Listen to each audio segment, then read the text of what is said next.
চলে আসলাম আজকে আবারও আরো একটা নতুন রেসিপি নিয়ে। আজকে আমি বানাবো আমের পায়েস। আসসালামু আলাইকুম, welcome back to my channel. সবাই কেমন আছেন? আশা করছি সবাই ভালো আছেন, সুস্থ আছেন। আলহামদুলিল্লাহ, আল্লাহর অশেষ রহমতে আমরাও ভালো আছি। তো আজকে আমি বানাবো আমের পায়েস। এই আমের পায়েসটা কিন্তু খুবই মজা লাগে খেতে। দেখছেন কতটা লোভনীয় লাগছে দেখতে। তো এই লোভনীয় মজাদার আমের পায়েসের রেসিপিটা দেখতে হলে পুরোটা ভিডিও জুড়ে আপনাদেরকে আমার সাথে থাকতে হবে। ভিডিওটি দেখার শুরুতে একটা লাইক দিয়ে ভিডিওটি দেখা শুরু করবেন, আর আশা করছি ফুল ওয়াচ দিবেন। এই মজাদার আমের পায়েসটি রান্না করতে আমার লাগবে দুধ, তারপরে হচ্ছে চিনি গুঁড়া চাউল, সাবুদানা, তারপরে হচ্ছে মেন যেটা লাগবে আম। তো এই তো এখানে আমি আমগুলা কেটে নিচ্ছি। আমি আমগুলা প্রথমে 2 ফালি করে কেটে নিয়ে তারপরে হচ্ছে পিস পিস করে কেটে উঠিয়ে নিব। এগুলা হচ্ছে রুফালি আম। তো আমগুলা খুবই মিষ্টি। আমার আমগুলা কিন্তু কাটা হয়ে গেছে। আমি খুব সহজভাবে আমগুলা কেটে এখন উঠিয়ে নিব খোসা থেকে। এখন আমগুলা চামচের সাহায্যে উঠিয়ে নিচ্ছি।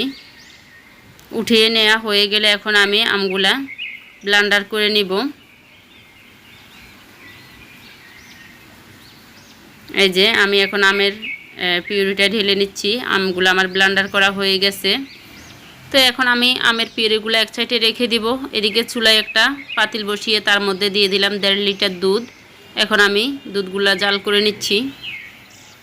তো এখানে চিনি গুঁড়া চাউলগুলো আমি আগে থেকে ধুয়ে ভিজিয়ে রেখে দিয়েছি। এখানে হাফ কাপের বেশি হবে চিনি গুঁড়া চাউল, 1.25 কাপের মতো। আর এখানে হাফ কাপের থেকে কম হবে সাবুদানা। আমি সাবুদানাগুলো একটু হালকা করে ধুয়ে ভিজিয়ে রেখে দিয়েছি। দুধের মধ্যে আমি কিছু গরম মশলা দিয়েছি, একটা তেজপাতা, 2 টুকরো দারুচিনি, 2টা এলাচ দিয়ে আমি ভালোভাবে ফুটিয়ে নিয়েছি। এখন আপনারা দেখতে পাচ্ছেন আমি কিন্তু চাউলগুলো আধা ভাঙ্গা করে নিয়েছি। এখন দিয়ে দিচ্ছি চাউলগুলো। এই চাউলগুলো কিন্তু আমি ধুয়ে আধা ঘন্টা ভিজিয়ে রেখে দিয়েছি। পরে পানি থেকে উঠিয়ে আমি আধা ভাঙ্গা করে নিয়েছি, তাহলে পায়েসটা খেতে ভালো লাগবে।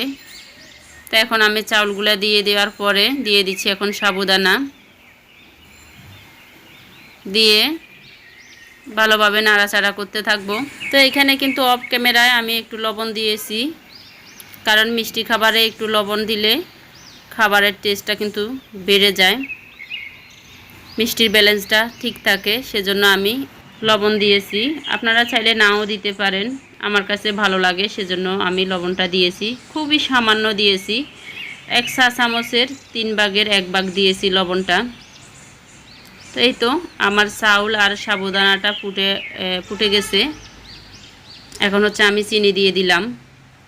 আমি হাফ কাপ চিনি দিব, বেশি দিব না, কারণ এখানে আমের পিউরিটা অ্যাড করব। তো আমের একটা মিষ্টি আছে, আমের মিষ্টিটাও অ্যাড হবে।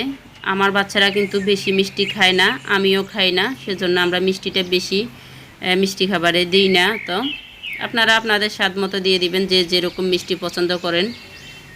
তো এখানে আমি দিয়ে দিলাম গুঁড়ো দুধ। গুঁড়ো দুধ দিয়েছি আমি 3 টেবিল চামচ। তো একটু ঘন হওয়ার জন্য আমি গুঁড়ো দুধটা দিয়েছি, আপনারা চাইলে নাও দিতে পারেন।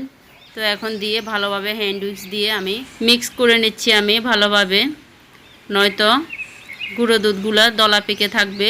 যেহেতু গরম পায়েসের মধ্যে আমি গুঁড়ো দুধটা অ্যাড করতেছি, তো গুঁড়ো দুধটা দলা পেকে থাকতে পারে, সেজন্য আমি হ্যান্ড উইক্স দিয়ে ভালোভাবে মিক্স করে নিয়েছি। তো এখন আমি হাফ কাপেরও বেশি দিয়ে দিচ্ছি আমের পিউরি। আমার পায়েসটা প্রায় হয়ে গেছে। আমি কিন্তু এখানে চাল আর সাবুদানাটা ফুটে আসার পরে আমের পিউরিটা দিচ্ছি। তো আমি আমের পিউরি দিয়ে আরও 2-3 বলক আসলে আমি নামিয়ে নিব পায়েসটা। তো দেখতে পাচ্ছেন আমি কিভাবে আমের পিউরিটা দিচ্ছি, দিয়ে বারবার চামচ দিয়ে এভাবে নেড়ে ছেড়ে মিক্স করে নিচ্ছি। এতক্ষণ পর্যন্ত কেউ আছেন কিনা জানি না, যদি থেকে থাকেন অসংখ্য ধন্যবাদ সবাইকে। এই যে আমার পায়েসগুলো হয়ে গেছে, এখন আমি চুলাটা বন্ধ করে দিচ্ছি। তো আমি পায়েসগুলো নামিয়ে একটু ঠান্ডা হলে বাটিতে ঢেলে সার্ভ করে নেব। দেখেন আমি উপরে আরও একটু আমের পিউরি দিয়ে দিলাম পায়েসের উপরে। কিছু আম ফ্রিজ করা ছিল, ফ্রিজগুলো দিয়ে দিলাম। তো যারা আজকে নতুন আমার চ্যানেলটি ভিজিট করছেন, আমার রেসিপিটি ভালো লাগলে চাইলে আমার চ্যানেলটি সাবস্ক্রাইব করে আমার পাশে থেকে যেতে পারেন। যারা ফেসবুক থেকে দেখছেন আমার ভিডিওটি আজকে নতুন, রেসিপিটি ভালো লাগলে চাইলে আমার পেজটি ফলো দিয়ে আমার পাশে থেকে যেতে পারেন। যারা অলরেডি ফলো সাবস্ক্রাইব করে আমার পাশে থেকে গেছেন তাদেরকে জানাই অসংখ্য ধন্যবাদ ও ভালোবাসা। দয়া করে আপনারা কেউ স্প্যাম কমেন্ট করবেন না। ভিডিওর নিচে এসে নতুন বন্ধু হয়ে গেছি, আপনিও আসবেন, এগুলা বলবেন না। তো আপনারা আমার কমিউনিটিতে লেটার রেখে আসবেন, আমি এমনিতে বুঝে নেব। তো সময় হলে আমি ব্যাগ দিয়ে দিব। তো আমার আমের পায়েসের রেসিপিটি আপনাদের কাছে কেমন লেগেছে কমেন্ট করতে ভুলবেন না। এতক্ষণ পর্যন্ত যারা যারা ধৈর্য ধরে আমার ভিডিওটি দেখছেন তাদেরকে জানাই অসংখ্য ধন্যবাদ। আজকে এ পর্যন্ত, আবার নতুন কোনো রেসিপি নিয়ে আপনাদের মাঝে চলে আসব। সে পর্যন্ত সবাই ভালো থাকবেন, সুস্থ থাকবেন। আমার কথার মধ্যে ভুলভ্রান্তি হয়ে থাকলে ক্ষমার দৃষ্টিতে দেখবেন। আসসালামু আলাইকুম, আল্লাহ হাফেজ।